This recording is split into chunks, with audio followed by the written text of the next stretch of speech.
Welcome to episode 6 of Elon Musk Woke Messiah by Albion read through.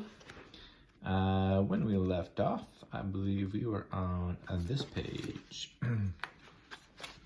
I did some research in that Russian text from the last episode or a couple episodes ago. I put it in there, and I believe it's in Russian and has something to do when Elon, when he was starting SpaceX, went over to Russia and was trying to buy a Russian rocket before he decided to build his own after that didn't work out, and talked about how gangster it was, I think. if I got that that interpretation correct.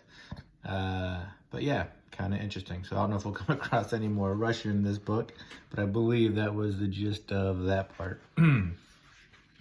All right. So continuing where we left off, we have a poem that says, "You are rich and I am poor. I have less and you have more. But I have much less to lose, so I wonder why most choose to chase after so many things and the happiness they think it brings." Yeah, the more you have, the more you have to lose. It does seem like we're always chasing more. But yeah, could definitely see pros and cons to not having enough and having too much, maybe. An Albion blurb from 2030. Ooh, that might be the earliest one so far. Albion. It's weird. It almost looks like Elb I on. But there's two dots and it's not really separated. So I know we're kind of confused on what this character or thing is, but hopefully we'll find out. It reads, "At times I am amazed at mankind's progress. At times I am amazed at mankind's lack of progress. At times I am amazed that mankind has even survived. How are we so exceptionally intelligent and cunning at times, and so blatantly ignorant and consciously retarded at other times? So advanced in areas of our lives, so brilliantly smart, so archaic in others, as if time refuses to move, evolving exponentially in so many ways, taking steps backward in others, wisdom lost." And in bold it reads, "I am so brilliantly smart in so many ways." Okay. Yeah, but this Albion blurb definitely seems to be kind of like a dynamic of him bouncing back and forth between like extremes, pleasure and pain, and then kind of I don't know if paradox is the right word, but how like he's looking for truth, it sounds like, but he sees these, the ends, like everything he's exploring is on a spectrum, and he's seeing the two ends of the spectrum, and kind of commenting on that. Kind of interesting. And like I said, he seems distraught a lot of times and seeing things and not being able to understand them, because you're kind of going back and there's not just like one truth there, maybe. I'm not sure. But I won't spend too much time on that. Like I said, any of this, could probably spend a lot of time digging deeper into this, which maybe we'll do in the future. But right now, we're just kind of glossing over and getting through it.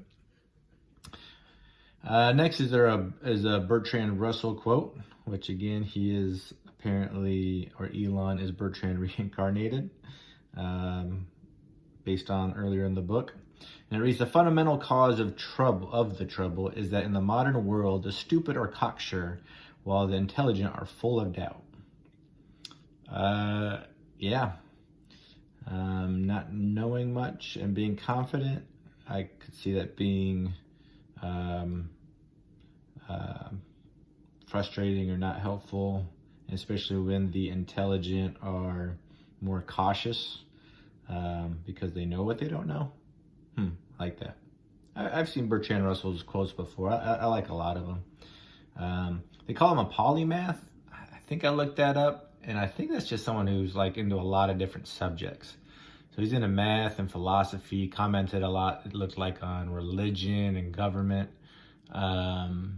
So yeah, and you could definitely say Elon's a polymath with, everything he's into. Interesting. And I guess it makes sense, intelligent people are probably gonna have a lot of different interests. Next page. Heading, Hey Elon, where do you see SpaceX in 50 years other than on Mars? Do you see other uses for the rocket technology SpaceX is innovating? What uses do you see for Starlink apart from providing large-scale internet access?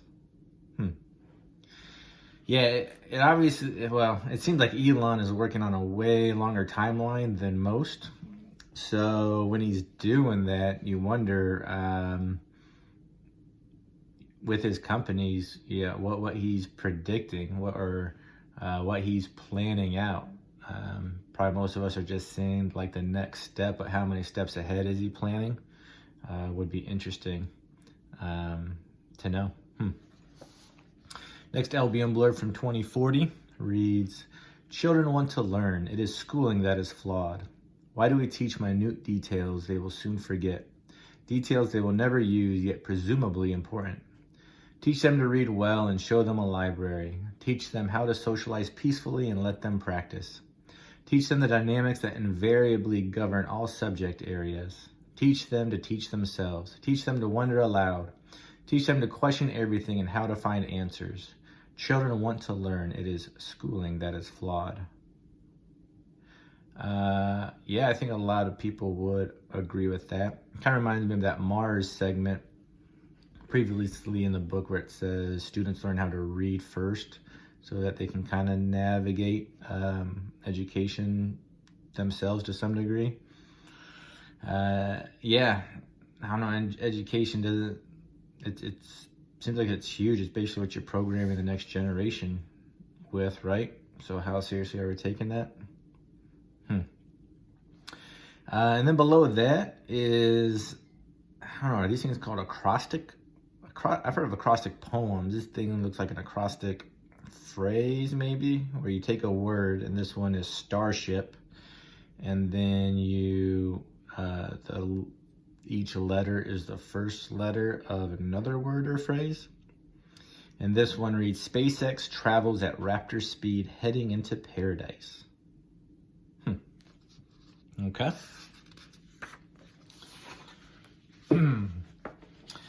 We have another poem that reads, they push and pull and make you fall. They can be big, they can be small. From moving the moon around the earth to helping a bee give bumblebee birth. Forces control both you and me, everything we do and what we don't see. Okay, I like that. And I think Albion had a blurb about forces before. So a lot of these poems seems like they might kind of be playing on the same ideas as these blurbs. So I want to say they're written by Albion. He is the author of the book, even though they aren't attributed to him individually like the blurbs are. But if they are, and that's what I would guess, it really gives you another side of him, almost like a silly fun side compared to the very serious side of these almost like journal entries, these blurbs. This next one is Albion from 2079. This one looks very serious. It reads, my body is old and disgusting, drooping over uneven bones. And 2079 is near the end, based off the beginning, I think. Proof of how poorly I understand the world, such ignorance. Poorly maintained body and underutilized mind, so much potential wasted. What use am I to anybody, so selfish and slow? Locked in my ways, unwilling to change, a lost cause. Surly, with an overdeveloped sense of entitlement, an unlikable man. As if age makes you more important, a popular tale. The wisdom of age is severely suspect, an elderly rumor. As the efficiency of the mind dims, confusion takes control. Perhaps a young death is underrated to forgo this tragedy. Whoa. And then in bold it reads, my body is old and disgusting, drooping over uneven bones. Perhaps a young death is underrated to forego this tragedy. Yeah, I'm sure a lot of people have trouble with getting older, and maybe even more so with someone who's been so, I don't know. I keep thinking of Elon, but this Albion guy, I don't know what he's done, but he seems like we talked about, that philosophical scientist. When you've used your mind so much and then it starts to become harder to concentrate, that's got to be awfully frustrating. And then we'll finish with this quote from Elon Musk. It reads, I came to the conclusion that we should aspire to increase the scope and scale of human consciousness in order to better understand what questions to ask. Really, the only thing that makes sense is to strive for greater collective enlightenment. I like that. And I like that he said greater collective enlightenment. You know, I don't know if this was part of the past pages, but looking at yourself as part of the whole, instead of as an individual. And it seems like a lot of what he does is for, humanity to improve or evolve, and not him individually, although, that happens individually as part of that. But it really does feel, when you listen to him and see what he does, that is his end goal. Which is pretty impressive and something to strive for. So we'll end with that. We'll continue on the next page with the next episode. And until then, have a great day.